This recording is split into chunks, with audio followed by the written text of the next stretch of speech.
and welcome to my recap and critique of episode 3 of the Fallout TV show, which was recently released by Amazon Prime. And this video will have spoilers for the whole episode and the series as a whole. Anyhow, let's get into it. So this episode is called The Beginning, and this is essentially the very start of the story. And we will see Cooper Howard, the cowboy film star, acting out a scene. And in this scene, one of his lines is, "He was ugly, strong, and had dignity," which is something we hear the ghoul say at the end of episode 1. So that's an interesting little tie back. But essentially, Cooper has, cornered this villain and is about to blow his head off. But then he starts speaking to the director and says, this really isn't in character. My character wouldn't shoot this man, he'd just arrest him. And the director comes back and says, we've got to show that even a good man can be driven to do bad things, which sort of sums up, I suppose, the ghoul's character when we see him later. But Cooper is still not convinced. He asks for some rewrites, but then discovers that his favourite writer has been fired because he's a commie, apparently. Yeah, so they got rid of him. Anyway, the conversation kind of fizzles out once we get outside into the studio lot, and Cooper starts flirting with this rather glamorous lady who's hanging around the refreshment stall. Now, we might think this is rather forward of Cooper, but it turns out that this is his wife, Barb, and we soon meet his little daughter too, who we saw in the first episode, but haven't seen since. And it turns out that Barbara is actually an executive at Vault-Tec, and she's been trying to convince Cooper to take part in this advertising campaign. So she's been busy setting things up behind the scenes. And one of these things is this outfit that we see in this box. We don't see the outfit yet, but she does say that it's been made in his colours. So the three of them wander off down the studio lot. And in the background, you can see a large statue of this prancing figure holding a globe. And we see that again in the wasteland. I never noticed that before. It was only when I rewatched this episode that I twigged it was there. So we will keep an eye out for that later. But this is a very nice shot, I think, the three of them walking away. All looks very Hollywood. And we immediately cut back to the wasteland in present day, so to speak. And this is the headless corpse of Wilzig. Yeah, the last time we saw Wilzig, his body was having its head chopped off by Lucy. And it's now been found by the ghoul, who's taken charge of Dogmeat, the dog he almost killed and then cured in the last episode. So Dogmeat has been following the scent of Wilzig and has led the ghoul to his corpse. And it's during this scene that we see the ghoul take some medicine, and this becomes quite important to the plot later on. But the ghoul has to regularly dose himself up with this medicine. And we later discover that this stops him actually turning into a feral ghoul. So without this medicine, he'd essentially lose his mind. So with that fact established, the ghoul and Dogmeat go off to find the head. And that's the end of the prologue to episode 3, with this rather nice effect of the logo getting blown away by the wind. And cut to Lucy, who's got Wilzig's head. Now, it's not clear why she's not got the head inside something, but I think this is just to remind the audience that she's carrying a head around with her. So she spends a little time admiring the wasteland, and then she makes camp. And these houses that you can see in the background, we see constantly throughout the series. It's obviously a favoured location for the production. But despite being warned by Wilzig not to do this, she makes a little fire, and then starts looking at the head. I can't help feeling that she'd be a bit more squeamish about handling the head, but she seems to treat it like it's a scatter cushion, really. She doesn't care. And it's while she's examining the head that she realises there's something in the neck, because it glows and also gives her a little electric shock. And she takes the opportunity to put a tracking device inside the head. She stuffs it into Wilzig's nose.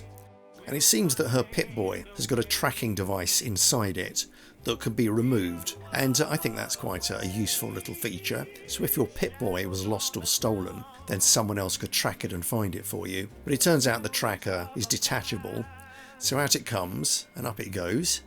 And I think it's quite reasonable for Lucy to take this kind of precaution, seeing how the head is so important to her.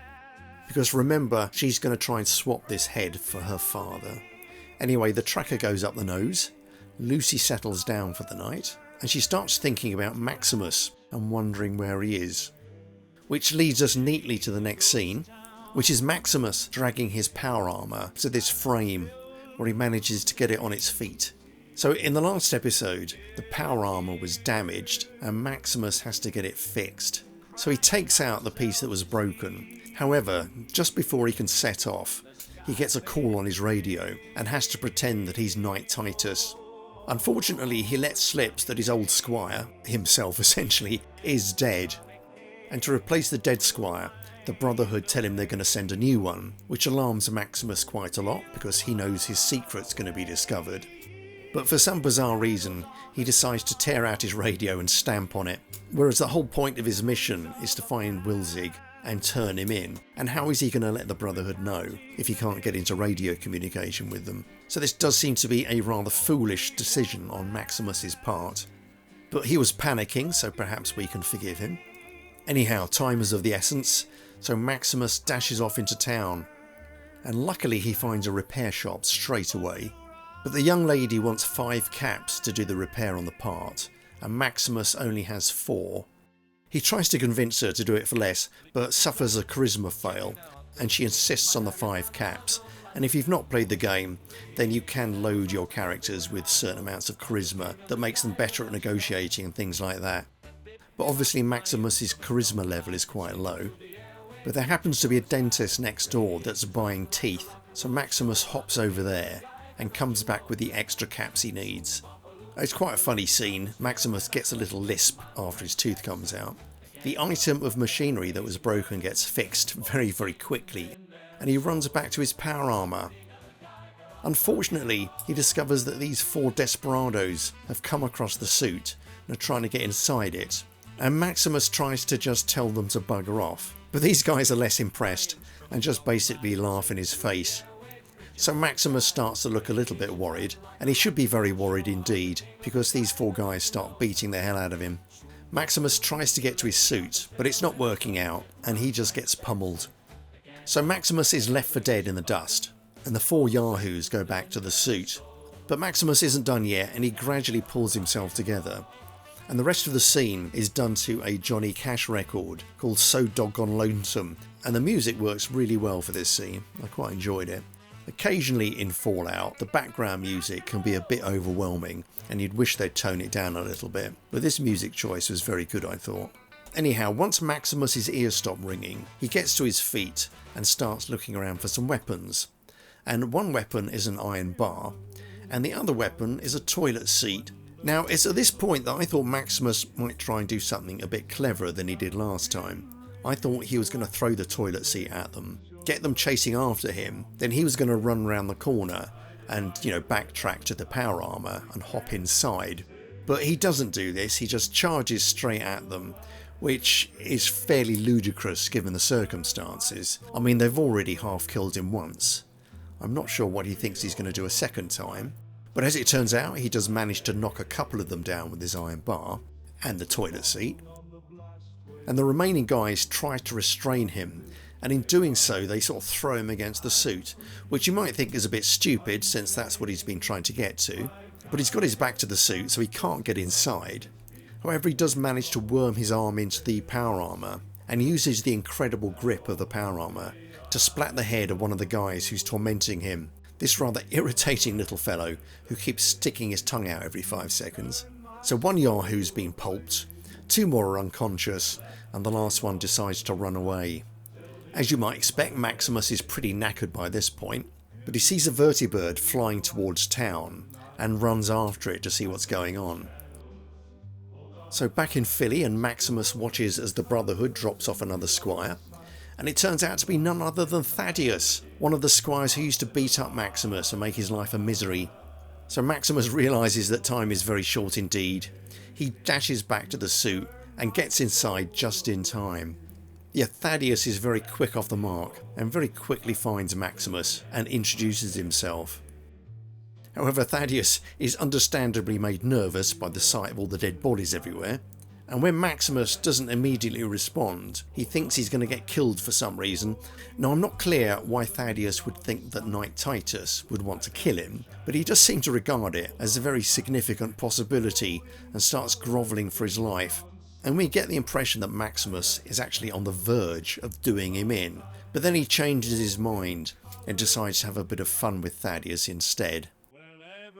And that's the end of that scene. Though it did strike me later that Maximus should really have taken the power core out of the armour before he left it.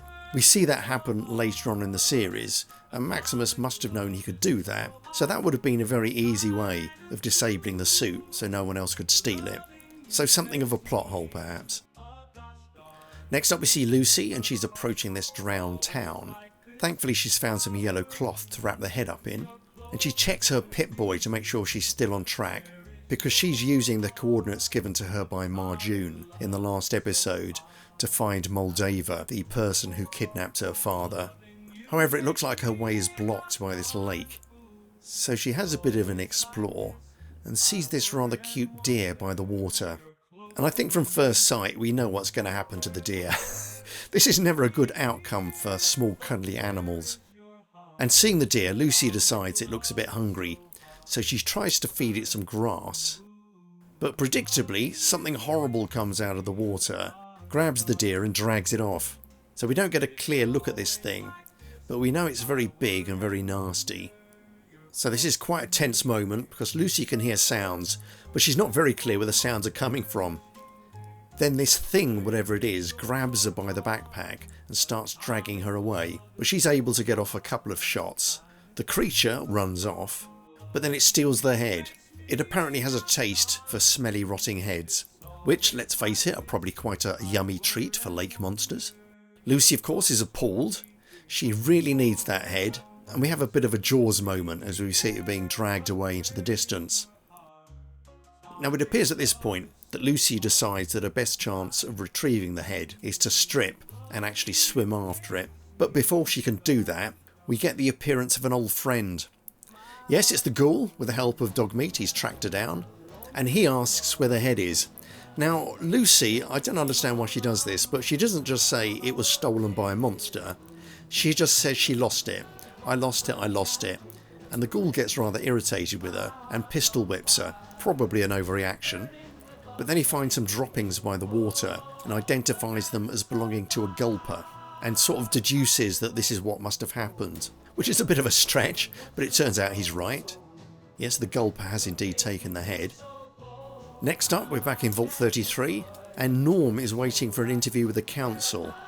And it seems Chet has already been in there. Chet used to be the door guardian, but has now been fired on account of him helping Lucy escape. So they commiserate for a little bit, and then it's Norm's turn to go in and explain himself. So here's the ruling council, and it's a triumvirate we've seen before. These three people have taken over running the vault until they can elect a new overseer. But they give Norm a good telling off, and then try to decide what to do with him, because it seems that every job that Norm has been given inside the vault, he's not performed with any enthusiasm whatsoever. He doesn't seem that interested. But it's here that we see a graphic that sort of illustrates the relationship between the three vaults. There's Vault 33, Vault 32 and Vault 31.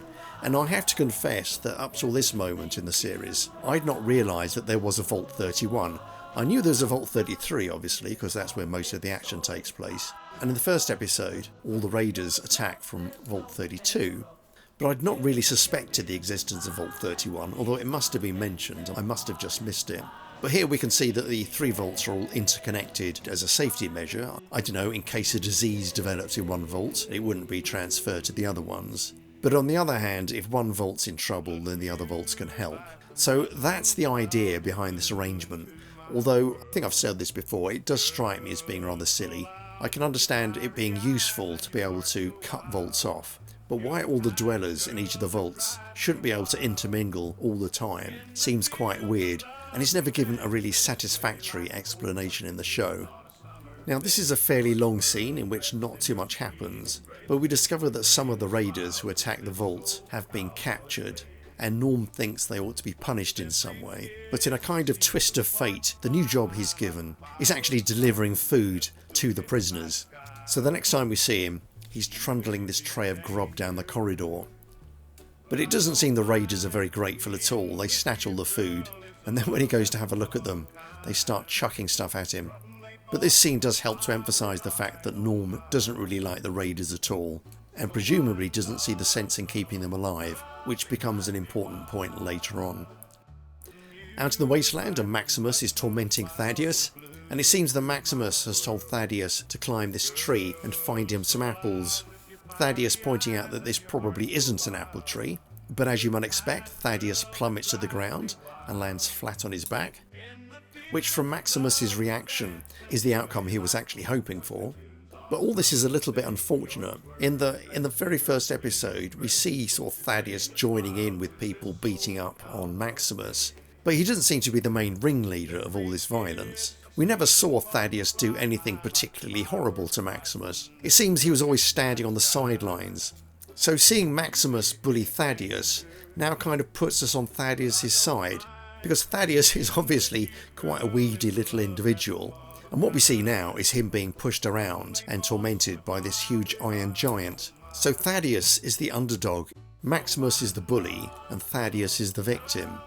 However, once Thaddius gets up and dusts himself off, he discovers that Maximus didn't kill the ghoul, and Maximus initially sees this as a criticism and starts attacking Thaddius. But Thaddius points out that if the ghoul is still alive, then he has a device that can track abominations like the ghoul through the wilderness, because if the ghoul is hunting Wilzig, then they can just follow the ghoul using the tracker. Now this is obviously quite convenient to the plot, the fact that Thaddius has this device, and it's a little bit stupid in that there must be loads and loads of so-called abominations all over the wasteland, all leaving their own trails. So of all the trails out there, how would they know which trail to follow? And I think this could have been fixed quite easily if this wasn't some kind of radiation tracker, but instead it tracked DNA, for example. Then Maximus could tell Thaddius that he and the ghoul got into a fight. There might be some ghoul DNA on his armour somewhere. Thaddius scans the armour, extracts the DNA signal, and then they use that to follow the ghoul. And I mean, that's fairly weak in itself, but it's a lot better than simply following random radiation trails around the place. Anyhow, off they go with Thaddius in the lead this time, using their cunning device to track the ghoul.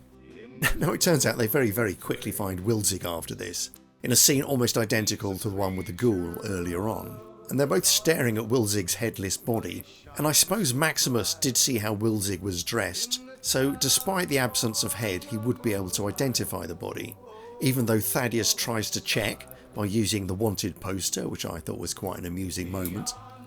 And it's here really that Maximus should have reported in to say that they found Wilzig, but his line of reasoning is that because the head is missing, then the head must be the important part of Wilzig and they ought to go off and find it. But really that's quite spurious reasoning. I mean, there could be a dozen reasons why the head is missing. It might have been vaporised by some shotgun blast or gnawed off by an animal.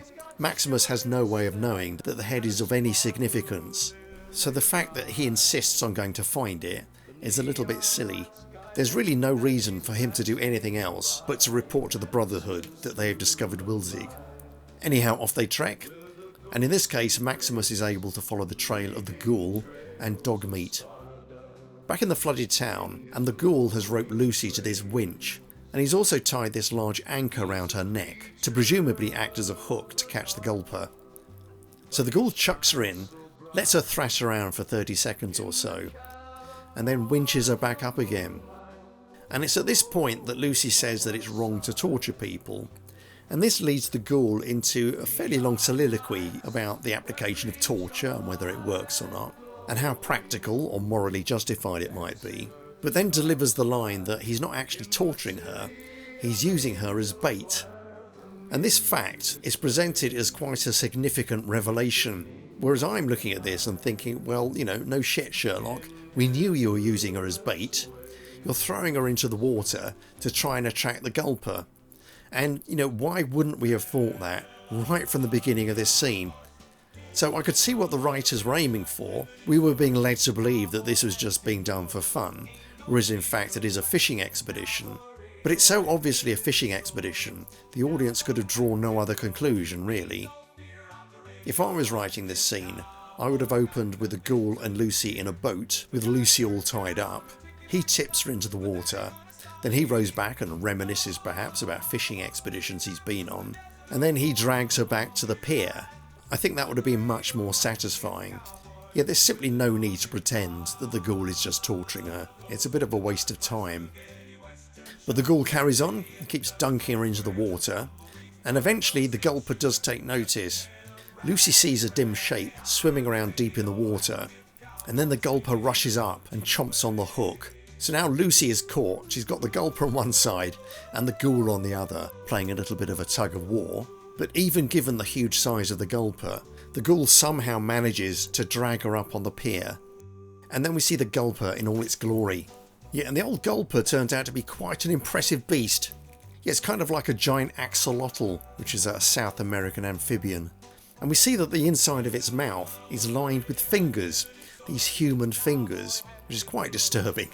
And in a later episode we discover that this creature was probably created in a vault by some scientists who had tried to preserve humanity by mixing human genes with the genes of animals that were more likely to survive in the radioactive wilderness. But whatever its origins, the gulper is very, very keen on eating Lucy.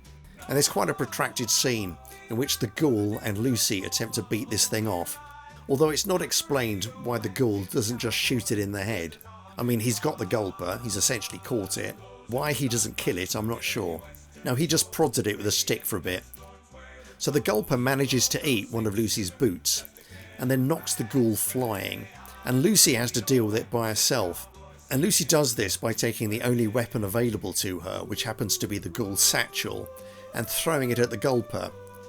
Unfortunately, it lands in the gulper's mouth, but then it spits it out again, and Lucy's on her last legs. She's almost given up when Dogmeat comes along and gives the gulper a nasty bite, which is apparently enough to see it off, because it rears up and dives back into the water. So it's not really clear to me why such a small dog would see off a huge creature like this, but it does. So now all the fun's over, the ghoul gets up again. He picks up his satchel, and we see that all the vials of medicine that he needs have been broken, and he immediately blames Lucy for this. However, there's no reason for him to do this, because he didn't see anything of what was going on. He was flat on his face. For all he knows, the gulper might have trodden on this thing. But he automatically assumes that Lucy is responsible for the broken vials. And again, they could have fixed this quite easily. The ghoul could have found the vials broken, Lucy could have said sorry, just as an automatic reflex, and the ghoul could have then discovered that she had accidentally broken the stuff. But no, we just leave it to the ghoul to assume that she's responsible, which does seem a little bit unfair. And then the ghoul decides he has to go and replenish his medicine, because in order to stop becoming feral, he needs to take daily doses of this medicine. So he really doesn't have time to hang around. Having made the decision, Lucy gets a rope round her neck, and off they march, though for some weird reason they don't take Dogmeat with them. And Dogmeat is the ghoul's only real way of tracking the head, so it's peculiar to me that Dogmeat is left behind. But perhaps the ghoul thinks that, the head's safely inside the gulper. He doesn't need Dogmeat anymore. Back out in the wasteland, and Maximus and Thaddius have stopped for a breather. So Maximus, as Knight Titus, encourages Thaddius to talk about Maximus. And Thaddius tells him that he used to be bullied when he was a squire, and then when Maximus came along, he decided to turn everyone's ill feelings onto Maximus to take the pressure off him. But he never disliked Maximus, and he's now sorry that he's dead. And this is quite a nice moment because Maximus tells him not to be sorry. He basically forgives Thaddius for all his sins against him. Though of course Thaddius is unaware of this. And we also discover a little bit more about Thaddius' background. It turns out that Thaddius was employed as a shitter on a fly farm. Thaddius was fed food, Thaddius would produce the shit, flies would feed on the shit, and then they would take the flies and grind them up for protein. So it's like a kind of beautiful circle of life that Thaddius was part of. And I do find myself warming to Thaddius somewhat. He's quite quirky and interesting. Unlike Maximus, who is quite the dullard in comparison, unfortunately. It might have been quite interesting to see the actors reverse roles, and the Maximus actor take on the Thaddius part, and the Thaddius actor take on Maximus. It would have been fun to see how that would have worked out. Back in the vault, and there's a big meeting to discuss the fate of the raiders. The council seem determined to actually try and rehabilitate the raiders and bring them into the vault community, whereas Norm is more keen on punishing them. Now there is a third option, and that's just to let them go. But the council discount this on the grounds that the raiders are now intimately acquainted with the defence systems of the vault, which is a little bit stupid because the defence system of the vault is basically a big door. and the raiders have already managed to get into a vault before, so they know exactly how it's done. So in my book, just taking them to the surface and letting them go would be quite viable. The raiders don't know anything more now than they did in the past, so it's a non-issue in my opinion. And it's at this point that we start to see the true naivety of the Vault Dwellers, in that some of them say they will teach the raiders Shakespeare, and another one says they'll teach them calculus, and another one volunteers to teach them philosophy. It's all a little bit silly considering what psychopaths they are. But then again, no one's in favour of Norm's suggestion of perhaps just killing them off, which does strike everyone as being a little bit extreme. Except for one person, and that person is Stephanie, who was blinded by the raiders and was made a widow because they killed her husband. So of all the people in the vault, it's only Stephanie who appears to side with Norm. It's at this point that the meeting is interrupted by this guy who comes in and tells them that the water chip is broken. And the water chip apparently is the thing that the vault relies on for its fresh water. So without the chip, they've only got enough fresh water for like 2 months. And this is treated as quite the disaster, which I suppose it would be normally if this vault was isolated. But then again, isn't there a perfectly good water chip in Vault 32? Because that's been overrun by the raiders, although no one's gone back there to see if anyone's alive, it seems. And that's a mystery in itself. But the fact that Vault 33 no longer has a water chip shouldn't be the complete disaster that it is, because like I said, there should be a spare one in 32. 31 might have a spare. Why Vault 33 doesn't have a spare water chip, I'm not clear on either. However, this point about the water chip is never mentioned again in the series, although I'm assuming it'll be a plot point for the next season. So with this bombshell news, the meeting breaks up, and Norm and Stephanie have a few words. And Stephanie says that she knows that Norm will do the right thing in relation to the raiders, which implies that she thinks that Norm is going to take revenge on them in some way. Back in the flooded town, and Maximus and Thaddius are in the water. Their device has apparently tracked the ghoul here, but Thaddius is now concerned that the device is tracking the wrong abomination. And as soon as he says that, more or less, the gulper charges at them, and Thaddius offers to beat it back, but Maximus tells him to retreat and that he'll take it on. But Maximus's gun doesn't really seem to have much effect on the gulper, and he quickly runs out of bullets. The beast attacks, and we get more shots of it in all its glory, and it really does look like Maximus has bitten off more than he can chew. However, a gunshot rings out, and we can see that Thaddius has used a kick-ass rifle to take a pot shot at the beast. Yeah, but it's not clear why Thaddius only shoots once, because he only lets off one shot. And that gun looks like it's got a lot of bullets in it, so why he just doesn't keep shooting is a mystery. But anyway, he runs off, the beast attacks, and starts to swallow him from the legs up. Maximus rushes to the rescue, grabs hold of Thaddius, and we have another tug of war, with the gulper trying to drag Thaddius back into the water, and Maximus trying to drag him out of the gullet of the gulper. But something rather peculiar happens. Maximus manages to drag Thaddius out of the beast, and it seems that this eviscerates the gulper. His entire alimentary canal seems to be turned inside out, and the first time I watched this I couldn't figure out what was going on. But it seems that all the humanoid fingers that line the mouth and the throat of the gulper have dug themselves into Thaddius, and they don't let go, even though Maximus is strong enough to rip Thaddius out. So essentially the gulper commits suicide. By not letting go of Thaddius, it gets turned inside out like an old glove. So it's a fairly grisly yet satisfying end for this ghastly creature, and Maximus and Thaddius are left in the detritus of the gulper's guts. We see all the things that the animal has been eating recently, so there's animal skulls and old tins in there. And Maximus finds a boot, which I think he recognises as belonging to Lucy, so whether he thinks she's dead at this point is uncertain. Dogmeat reappears and starts licking Wilzig's head, and both Thaddius and Maximus are overjoyed at this. Though I have to point out that neither of them have actually looked at this head properly. The head is facing away from them. They've not compared it to the wanted poster they've got, so they have no idea who this head belonged to. It could have been anyone's head, but they automatically assume it must be the head of Wilzig. I mean, it wouldn't have taken much for Thaddius just to get the wanted poster out, and they could do a quick comparison. That would have been quite a natural thing to do, and wouldn't have taken any time at all. Out in the desert once more, and the ghoul and Lucy are walking through the same town that we will see a dozen times in this series. And it seems that Lucy is really suffering from the heat, to the point where she starts to beg the ghoul for water. But the ghoul, for whatever reason, is a bit of a rotter in this respect and refuses to give her any, which does seem a little bit foolish because we later discover that the ghoul needs her alive. But note the Crest Studio tour bus in the background, because in a minute that will become relevant. Anyhow, Lucy is a little bit baffled as to why the ghoul is being so unpleasant to her, and on the face of it, we really don't know either. Though in a few minutes we will get quite a powerful clue that the ghoul has a real grudge against Vault-Tec, and presumably because Lucy is wearing a Vault-Tec uniform, he's just taking out his anger on her. And here's the statue.